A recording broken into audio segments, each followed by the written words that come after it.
Infinite water for $12, the forgotten engineering trick. Open your faucet today and listen carefully to the sound of your own dependence. What flows from it is not just water, it is a centralized resource, monitored by high-precision digital meters, taxed by insatiable governments and dependent on an electrical grid you do not control and could never repair with your own hands. In 2026, water has become the ultimate weapon of domestic geopolitics.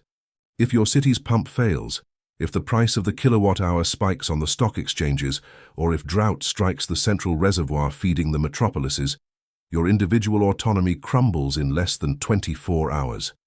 You have been conditioned by generations of urban infrastructure and state propaganda to believe that moving water uphill requires noisy combustion engines, complex centrifugal pumps, and a constant flow of capital. They created in you the technical illusion that gravity is an insurmountable enemy without the aid of fossil fuels or the centralized grid. They want you to pay monthly bills for the rest of your biological life, so that you never question why nature delivers rivers and springs free of charge, while the corporate system charges exorbitant prices for transporting that life to your kitchen. But, buried in the rural engineering notebooks of 1797, and in the forgotten cast-iron patents of the pre-industrial era, lies a secret of applied physics that defies the logic of the consumer market. The hydraulic ram, a machine of near-perpetual motion that uses the kinetic energy of water itself to pump itself upward, without electricity, without expensive metal pistons, built with a mere $12 in iron and rubber parts you can find at any scrapyard or rustic hardware store. Today, we will unearth the manual of resonance hydraulics. We will learn to capture the water hammer and transform it into an infinite water source for your property. Prepare to watch water climb mountains while you sleep, silent, relentless, and absolutely free. If you are ready to declare your definitive water independence and laugh at the next energy bill that arrives at your door, subscribe now. Join our technical resistance. The time of state and market-imposed thirst ends today, and your water emancipation begins now. To master this 2-century-old engineering trick, you must first unlearn the idea that water is merely a static liquid, and begin to see it as a physical mass in motion with colossal and dangerous inertia. The secret of the $12 system does not lie in creating energy from nothing. The laws of thermodynamics do not allow that. The secret lies in concentrating dispersed inertia. The modern farmer tries to force water upward through external pressure generated by electricity, an inefficient and costly process. The ancestral master, however, uses the weight of the descending water itself to generate a hydrostatic pressure pulse immensely greater than the original gravitational force. This phenomenon is known in classical hydraulic engineering as the water hammer. Imagine a column of water descending through an iron supply pipe. It gains speed with the vertical drop, gains volumetric mass, gains linear momentum. When this fast-moving column is suddenly interrupted by an escape valve that slams shut with a metallic thud, the accumulated kinetic energy cannot simply vanish into the ether. It instantly transforms into a shockwave, a brutal pressure spike that travels through the pipe at the speed of sound within the liquid. In traditional residential plumbing, the water hammer is a catastrophic problem that bursts joints and destroys fragile PVC pipes. In our engineering of resistance, that hammer is the beating heart of our machine. It is the invisible piston of our engine. Through mechanical resonance, we allow the escape valve to beat rhythmically, like the heart of an iron giant buried in the ground. With each loud strike, a small fraction of that water is forced violently into an air chamber, and from there, under the pressure of pneumatic compression, it is driven upward to a height that can be 10, 15, or even 20 times greater than the original source. It is the physics of the forest applied to precision hydraulics. The supply pipe functions as a liquid particle accelerator, and the internal check valve acts as a one-way diode, preventing the conquered pressure from returning to the river. What you have before you, master, is a hydraulic impedance transformer. You deliberately sacrifice a portion of the water volume that escapes through the valve to gain height and pressure in the remainder. It is a fair exchange of physical currency, where gravity works in your favor to overcome itself.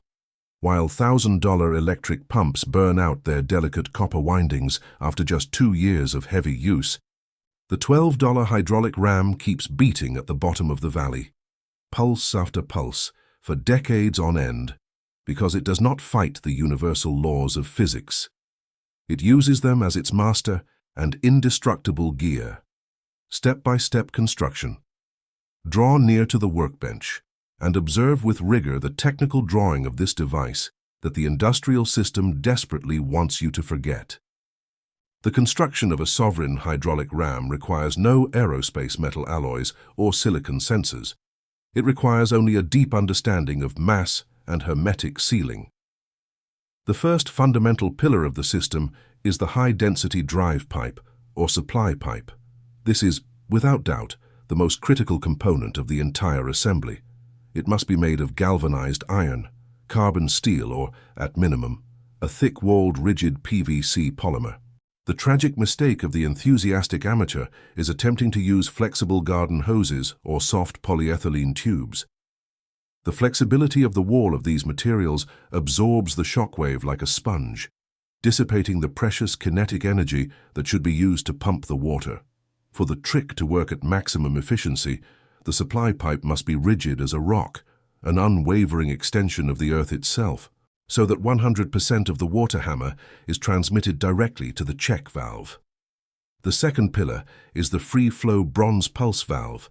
In the modern market of 2026, they will try to sell you electronic solenoid valves and digital flow controllers. Ignore them with contempt. We seek the robust simplicity of the 19th century, a horizontal bronze check valve, modified with an adjustable tension spring or a cast lead counterweight. This valve is the pacemaker of the system, the regulator of its biological heartbeat. It must be heavy enough to fall by gravity when water is still, opening the flow, and calibrated enough to be closed instantly by water pressure when it reaches critical impact speed. The third pillar, the secret of stability and continuous flow, is the high-pressure air chamber. There is no need to buy expensive expansion tanks. It can be a simple section of larger diameter pipe, properly sealed at the top with a threaded cap. Inside this chamber, the trapped air acts as an invisible pneumatic spring. It absorbs the violent and noisy shock of the valve strike and delivers a constant, smooth and uninterrupted output flow to the pipe rising up the mountain. Without this air cushion, the system would vibrate with such violence that it would suffer metal fatigue and self-destruct within days. With it, you create the lung effect, where the discontinuity of dry beats transforms into the smooth continuity of liquid life. Note the rigor required in choosing internal seals. Use only high-density nitrile rubber or bovine leather cured in vegetable oil, materials that resist the friction of millions of opening and closing cycles. The master of technical resistance knows that the durability of a machine is inversely proportional to the number of its complex moving parts. The $12 hydraulic ram has only 2 moving parts, both operating immersed in an eternal bath of cold water, which completely eliminates the risk of overheating and dry friction wear. It is mechanical immortality within reach of any peasant determined to be free. Step 1. The sacred calculation of the recharge drop. The hydraulic ram is not a miraculous source. It does not create water. It moves it through momentum transfer. You need, without exception, a minimum vertical drop of 1.5 meters between your intake source, whether it is a river, a mountain stream, or a hillside reservoir, and the exact location where the pump will be installed at the bottom of the valley. The greater the effective vertical inlet drop, the greater the final height the water can reach at its destination. The golden rule of rustic hydraulics is the 1:10 ratio. Each meter of effective vertical drop at the inlet has the physical potential to push water to 10 meters of vertical height at the outlet, if the piping is well sealed. Step 2. Rigid installation of the drive pipe. Extend the iron or thick PVC pipe in a line as straight as possible toward the pump. Sharp curves or bends in the pipe are silent thieves of momentum. They create turbulence and rob the water hammer of its force. Fasten the pipe firmly to the ground with wooden stakes or concrete anchoring. If the supply pipe vibrates or dances during the strikes, you are losing precious liters of water at the top of the mountain through sheer mechanical energy dissipation. The pipe must be a solid, immovable and cold extension of the very foundation of the earth. Step 3. Tuning the resonance frequency. Start the water flow and watch the pulse valve. At first, it will likely remain stuck in the open or closed position due to static pressure. You must press it manually, repeatedly, until the beating rhythm begins on its own. Adjust the spring tension or counterweight until you achieve a frequency between 40 and 90 beats per minute. You are hearing the sound of a rustic survival metronome. If it beats too fast, the volume of water pumped will be disappointing.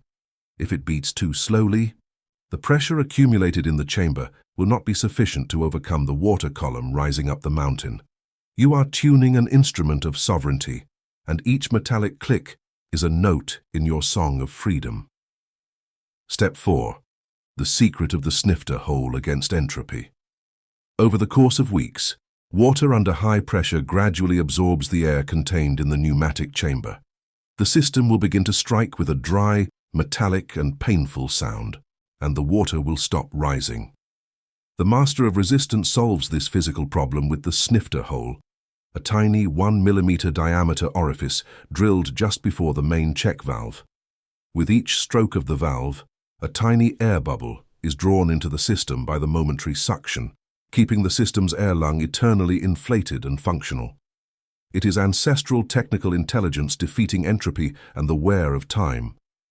Many amateur builders fail because they install the pump in locations subject to mud burial or because they neglect fine filtration at the intake. A single grain of quartz sand lodged in the seat of the check valve can halt the infinite pumping cycle in seconds. Always use a fine mesh stainless steel screen and a deep sedimentation box before the supply pipe. Sovereignty demands absolute cleanliness, technical rigor, and an understanding that your maintenance work will be minimal, but it is sacred and non-negotiable. Many ask, with genuine wonder in their eyes, why such an absurdly efficient, cheap and durable technology was swept from commercial shelves and from the textbooks of modern engineering schools. The answer is not technical. It is purely political and economic. The hydraulic ram is the living nightmare of public utility companies and energy corporations. It requires no specialized maintenance, does not break during power surges, requires no service contracts, and most importantly of all, consumes absolutely nothing that can be taxed, metered, or monitored at the end of the month. Switching to the $12 system requires a profound mental transition. You must stop being a consumer of immediate flow and become a manager of strategic reserves. Unlike a high-powered electric pump that delivers 1,000 liters of water in 1 hour and then stops on human command, the hydraulic ram delivers only 10 or 15 liters per hour, but it does so 24 hours a day, 365 days a year, without ever asking for rest. It is the power of silent and persistent accumulation. At the end of a single day of uninterrupted operation, you will have over 300 liters of pure water stored. At the end of a common week, you will have nearly 2,500 liters, stockpiled at the highest point of your property by the exclusive force of gravitational kinematics. This is rustic alchemy in its purest state. It is transforming time, silence, and falling water into useful hydrostatic pressure. You stop being a slave to instantaneous flow and become the absolute master of a strategic sovereignty reservoir. In the unstable world of 2026, whoever has water stored at the highest point of their land holds real power over the territory. Water up high is stored potential energy. It is gravity irrigation for your chinampa without depending on motors. It is natural pressure for your shower without needing noisy electric pressurizers. And it is the absolute certainty that, while the rest of the world fights over gallons of fuel or generator maintenance, your water tank continues overflowing gently in the silence of the night. lit only by the moon. The free farmer understands that nature is in no hurry, but it never, under any circumstance, stops working for those who know how to read its laws. By installing your $12 hydraulic ram in the bed of your stream, you are doing something far greater than merely moving H2O molecules. You are performing an act of rupture, cutting the invisible umbilical cord that binds you to the centralized control system and the consumption matrix. You are proving to yourself and to your lineage that the engineering of 1797 is immensely more resilient, intelligent and dignified than the planned obsolescence technology of the digital age. Imagine the deep silence of your rural property, a silence broken only by the rhythmic and comforting clank-clank of your ancestral pump down in the valley, a sound that becomes the background music of your own financial independence.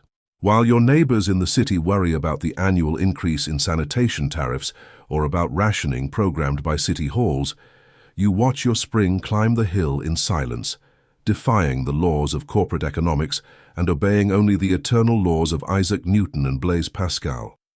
The true wealth of a sovereign man is not having plenty of paper money to pay growing bills. True wealth is simply having no bills to pay. It is possessing the technical knowledge necessary to convert simple and discarded materials into vital functions for the survival of the family. But remember, master of resistance, water is the blood of the earth, but the structure where we live is its body. What good is infinite water rising up the hill if your soil cannot retain it efficiently, or if your home does not have the capacity to heat it passively for the comfort of your lineage? In our next meeting of technical resistance, we will climb one more step on the ladder of definitive domestic autonomy. I will teach you the guarded secrets of the rustic thermosiphon solar heater, a system built entirely with black polyethylene hoses and discarded window glass that delivers water at 80 degrees Celsius in your shower, without nickel-chromium electrical resistors, without Chinese temperature sensors, and without energy utility bills. We will complete the cycle of thermal and water sovereignty of your residence. Keep your ancestral hydraulics manual always dry, clean and protected on the main shelf of your workshop. Keep your bronze valves polished, tuned and well lubricated, and keep your spirit unshakable in the face of artificial crises and the economic sieges of the modern world. Technical resistance is the only real and tangible path to human dignity in times of collapse. Until the next chapter of our emancipation, stay firm in your purposes. Stay properly hydrated by the brute force of gravity. And above all, remain sovereign over your own destiny.